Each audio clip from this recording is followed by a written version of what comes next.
Hey you guys, all right, so we are on 6.2 day 2. This is your second lesson. Now, normally this would be spaced out between 4 school days. So, because we spend a lot of time on this, just this one section, 6.2. So normally the homework is a lot heavier than this. So it's been cut down considerably. So you're welcome. But it still covers enough of the content that you can get enough practice to learn it and understand it. So that's good too. All right.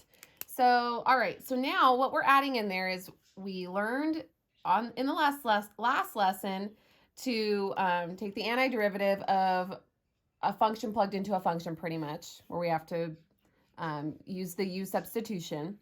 But now that was without any bounds. Now we have bounds. We have to evaluate it, and we're not going to have a plus c anymore. We're going to have an exact answer.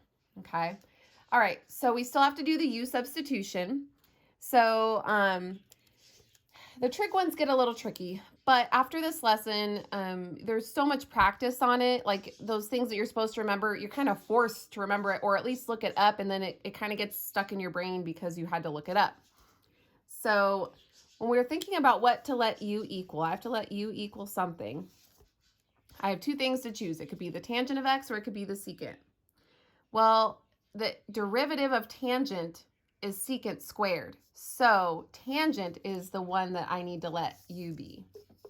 So sometimes you have to think ahead. Okay, what's the derivative of this? And what's the derivative of that? Which one is going to work for me? And kind of go from there. So you might have to work ahead. All right, so taking du, the derivative of tangent is secant squared. And then we'll have a dx. Okay. All right, so I know what the u is, or the u and the du are supposed to be. But before I even start plugging that in, I need to change the bounds. So these bounds are from 0 to pi over 3 because of the tangent x secant squared x. But because I'm using a u now, I've got to change those bounds. And this is very heavily tested on the AP test. So this is something that you guys got to know how to do. And you will, as long as you practice it and you don't give up, you will know how to do this. Okay, so we have the bounds from 0 to pi over 3. What we have to do to change it is figure out what the new bounds are going to be based off of u. So what we're going to do is we're going to plug in each of these numbers into the x in tangent of x because that's what u equals. Tangent of 0, if we think of our unit circle, yeah, I guess I could use a unit circle. Well, at 0 degrees, that's the coordinate 1, 0. The x is the cosine, the y is the sine. So tangent of 0 is what we need to plug in. And tangent of pi over 3. Now pi over 3 is up here, and that's the coordinate 1/2 square root of 3 over 2. Okay, so my bounds, my new bounds should be, well, tangent of 0 is sine over cosine. 0 divided by 1 is 0. Okay, and then sine over cosine for pi over 3, tangent of pi over 3, square root of 3 over 2, divided by 1/2. Dividing fractions uses pi. Flip the second and multiply. The 2's will cross cancel, so we'll just have the square root of 3. If you don't believe me, just do it by hand and you'll see that work out. So these are my new bounds. Okay, so when I rewrite this with the u substitution, I'll have the integral from 0 to square root of 3. We are replacing the tangent of x with a u. And the secant squared x dx, that is my du. So it's just u du. How easy is that?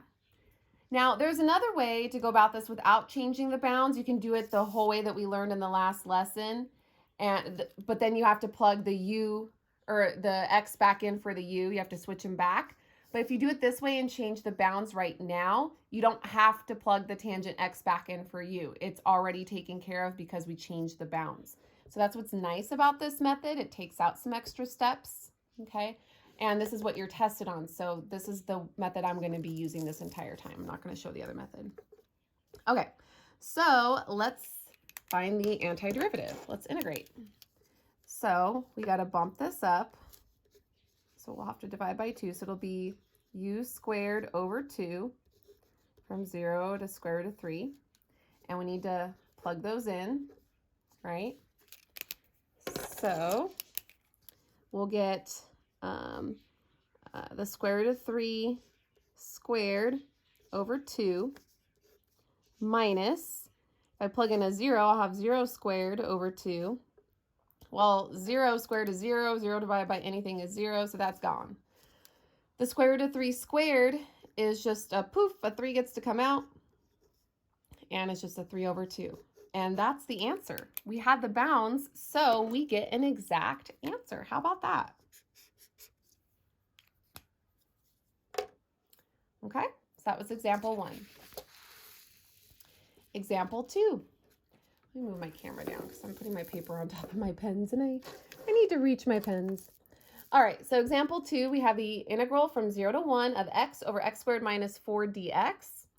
Well, because of that x squared minus 4, I have to use u substitution, and usually the item that has the biggest exponent is going to be your u, usually. In this case up here, it wasn't, but that's because with some of the trig functions, it depends on what the derivative of it is going to be. Okay, but with these ones, yeah, that one's going to be my u, x squared minus 4. And I can tell right away because the derivative of x squared minus 4 is a 2x. Okay, now I have the x, I have the dx, I don't have that 2. So I need to put it in there, which means I need a 1/2 its reciprocal out front. Okay. Now remember, I've got bounds, so I've got to change the bounds. So I'm going to make sure I don't leak over into example 3. So let's change the bounds. Oops. I don't know what I was trying to spell there. So we're changing from a 0 to 1. Okay. So remember, we're changing it to in respect to u. So we got to plug in these numbers into what u is, and then that will give us our new one. So plugging in a 0 for x, 0 squared is 0, 0 minus 4 is negative 4. Plug in a 1 for x, 1 squared is 1, 1 minus 4 is a negative 3. So these are my new bounds. Okay, so let's rewrite this. I have a 1/2 out front, integral from negative 4 to negative 3. I have my 2x dx, that's my du. And so I need to put a 1 over the x squared minus 4, we're replacing with a u. So it's 1/2 integral from negative 4 to negative 3, 1 over u du. Okay. Now when we integrate this, 1 over u, this is a classic problem that you would see on an AP test because you're expected to know that the antiderivative of 1 over u is the natural log. So we have 1/2. The antiderivative of 1 over u is natural log of u from negative 4 to negative 3. Now here's the thing that we have to be careful of. Back in math 3, we learned about logs and natural logs.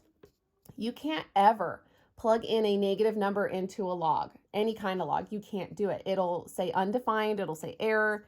So we have to make sure that whatever is plugged in has an absolute value around it. Okay, it always has to be a positive number. Okay. All right, so let's plug in the negative 3. Let's plug in the negative 4. So we'll have 1/2 times the natural log of the absolute value of negative 3 minus the natural log of the absolute value of negative 4. Well, absolute value changes its sign to be positive all the time. So this becomes 1/2 times the natural log of 3 minus the natural log of 4. And then in math 3, we had some properties of logs. Remember when we were subtracting like logs, we divide the inputs. So this will be 1/2 times the natural log of 3 divided by 4. So of 3/4. We are condensing it. There's another thing, a property of logs. When there is a number in front of a log, when we're condensing, we put it back on the exponent. So we'll have the natural log of 3/4 to the 1/2 power. And then the 1/2 power means a square root. So this is the natural log of the square root of 3/4. And then, because 4 is a perfect square, we can go ahead and just keep the square root around the 3, but the square root of 4 is a 2, and write this as the natural log of the square root of 3 over 2. And then, just kidding. No, that's the answer.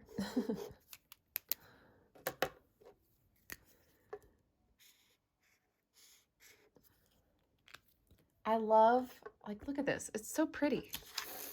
I'm such a math nerd, I know, but I mean, look at this beautiful flow. It's beautiful. I love it. I know I'm weird, but maybe you are too. You guys are in calculus, just saying.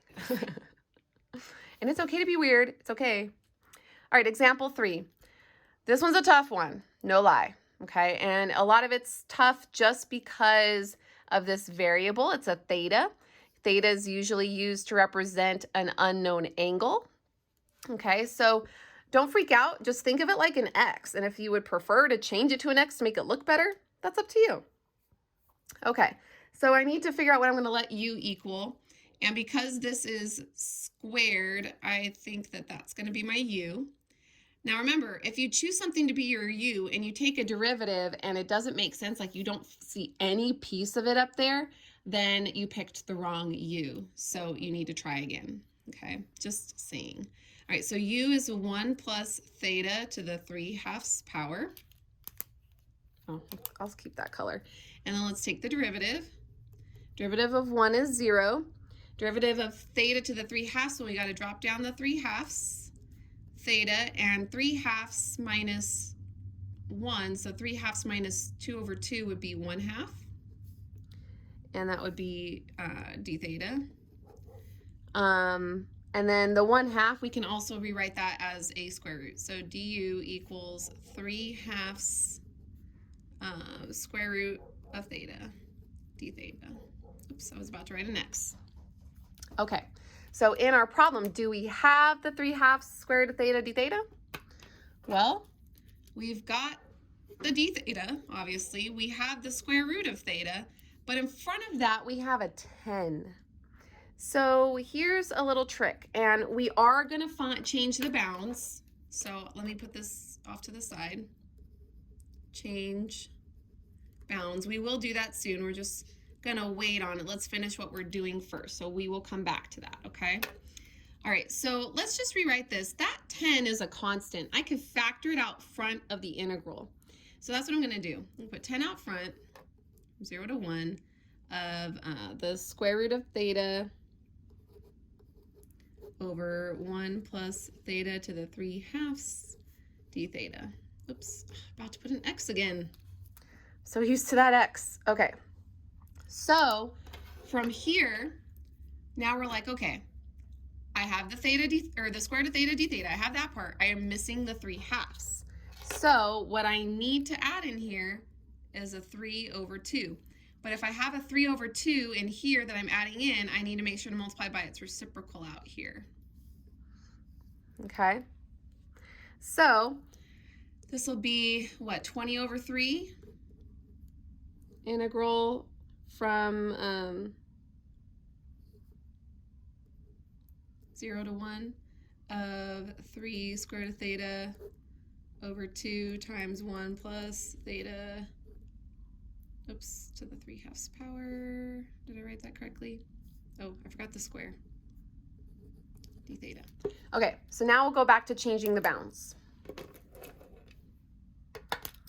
Okay, so we have the bounds are from 0 to 1. So we need to find out what the new bounds are with the u substitution. So we need to plug in these numbers for the theta in the u, okay? So if I plug in a 0 for theta, 0 to the 3/2 power is 0, 0 plus 1 is 1. If I plug in a 1 for theta, 1 to the 3/2 power is 1, 1 plus 1 is a 2. So those are my new bounds. Okay, so now I can write this as 20 over 3 integral from 1 to 2. And remember, the 3/2 square root of theta d theta, that represents du. Okay, all I have left is 1 over, because it's in the denominator, the 1 plus theta to the 3/2 power, we're replacing with a u. So it's 1 over u. Okay. And that was squared, because it's to the 2nd power, right? So u squared. Almost forgot the square. That would have been bad. Okay. All right. So now we can take the integral. We can find the antiderivative. So what I would do is I would rewrite this again. I know, lots of rewriting, but when I skip steps, guys, you guys know I make mistakes, and so I'm trying really hard not to make those dumb little mistakes. So I have to show all the steps, and it's been like that since I was your age. It's hard for me to skip things. Some things I can, but stuff like this where it gets a little complicated and I'm talking through it, I can't because I'll forget something. Okay, so we got to raise the roof. -2 plus 1 is a -1, so divide by -1. So I'll have 20 over 3 times, let's see, that'll be u to the -1 over -1 from 1 to 2. And I'm going to rewrite that again, 20 over 3. We could drop this like it's hot, and I'll just keep the -1 up top, and that'll just be u from 1 to 2. It's just easier to plug it in that way. Okay, now we can finish it off. So we'll have 20 over 3 times, plug in a 2 for the u, -1 over 2 is a -1/2, minus, plug in a 1 for the u, -1 over 1 is a -1. That double negative turns to a positive. -1/2 plus 1 is 1/2, so this is 20 over 3 times 1/2, and the 2 goes into 20 10 times, so the final answer is 10/3.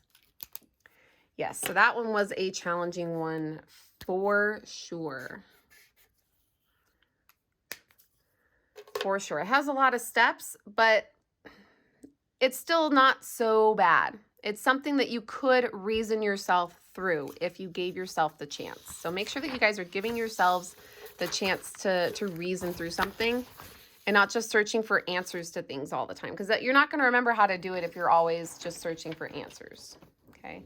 Try to do it on your own first. If you get stuck, then start looking for answers. But yeah, or ask me. You guys need to come to 4B and ask me. I'll help you, I promise. All right, so we have the integral from pi over 4 to 3 pi over 4 of cotangent x dx. Well, there's no antiderivative formula for cotangent of x. There's no formula. So you're probably thinking, oh, I'm done. No, you're not. There's another way. That's the u substitution. Okay, but we need to put this in a different format. What's another way that we can write cotangent? Well, back in Math 3, we learned that cotangent is the same as cosine over sine. Pi over 4 to 3 pi over 4.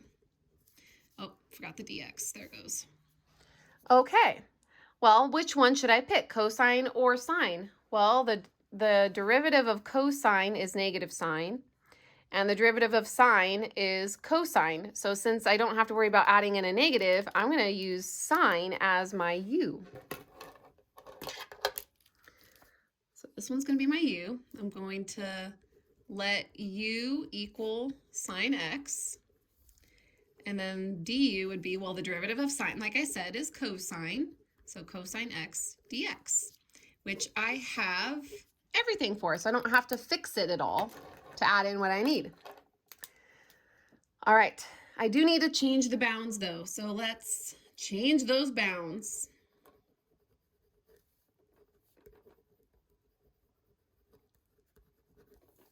So we have the integral from pi over 4 to 3 pi over 4. And we need to change that to its new bounds with respect to the u. So again, in reference to the unit circle, sine of pi over 4 is square root of 2 over 2. Sine of 3 pi over 4, that's in the second quadrant, and it's also square root of 2 over 2. And some of you are probably like, wait a minute, there was something we're supposed to do when this happens. When it goes from the same interval at the lower bound to the higher bound, when they're both the same, something happens. And you might even be able to remember what it is. Are you screaming it at the computer yet? So let's write this properly. So if we have the integral from square root of 2 over 2 to square root of 2 over 2, and let's do the substitution. Remember, we're substituting the du for the cosine x dx, and we're substituting the sign. It's in the denominator, so it'll be 1 over u. Whenever we're going from the same lower bound to the same upper bound, it equals, ba-dum-bum, 0. Did you guys remember that? Were you screaming at the computer, it's 0, Mrs. Garcia? No? Too cool for school? Probably. I'm just kidding. I've had a bunch of coffee today, so yeah, I'm a little bit hyper. All right, example 5. Wasn't that so easy, though? That was just so easy. I love this.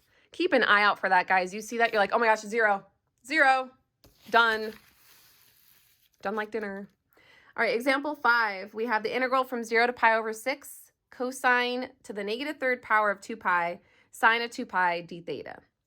Okay, so for this one, because it's got the crazy to the negative third power, the u is probably going to need to be the cosine of 2 theta. So let's let u equal cosine of 2 theta.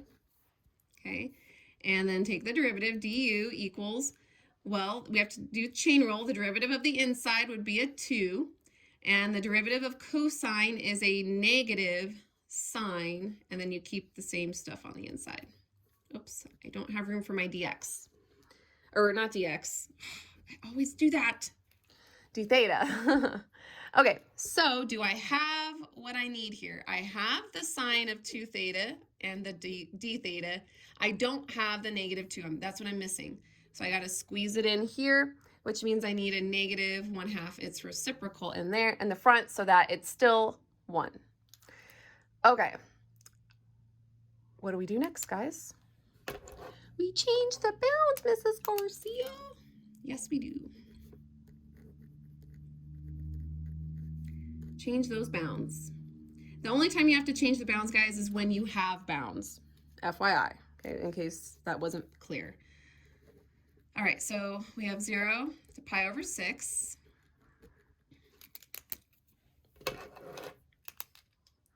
I hope that didn't come across as being sassy. I wasn't trying to be sassy, and I could be overthinking it. I've had a lot of coffee, guys. I'm sorry. Anyways. All right, so we have to do this with respect to u. So when I plug it in, it's going to be plugging in a 0 for theta. So 2 times 0 is 0, so that would be whatever the cosine of 0 is. So I'll do that in another step. And then plugging in pi over 6. Well, 2 times pi over 6, the 2 is going to cancel into the 6, so I'll be left with cosine of pi over 3. Okay. I'm just doing that in steps so that I don't accidentally lose something. Okay, and then the integral. Well, cosine of 0 is a 1. Cosine of pi over 3, that is the square root of 3. Oh, no. That's the pi over 6. Square root of, pi over 3 is the 1/2, right? If we have our unit circle, pi over 3 is about right there, and that's where the x is 1/2, the y is square root of 3 over 2. Because at pi over 6, it's square root of 3 over 2, 1/2, and these are the opposites, okay? That's how I remember it. All right, so yeah, it's from 1 to 1/2. Yeah, it's out of order, and that might bother you, but remember, you can always switch the order and put a negative out front. So you can do that if you want. For this problem, it won't matter if you do or if you don't. So I'm not going to, just because it's going to save me a step. Okay, so here we go. I have a negative 1/2 out front of my integral from 1 to 1/2. The negative 2 sine 2 theta d theta, that all represents du. And u is replacing the cosine of 2 theta. So u is going to be to that negative third power. Look how much smaller that is, guys. Oh my gosh. That's why u substitution is so handy. It really does simplify things so much. All right, like I said, you can switch the order of this so it goes from smallest to biggest and put a negative out front so it'll cancel out this negative out here.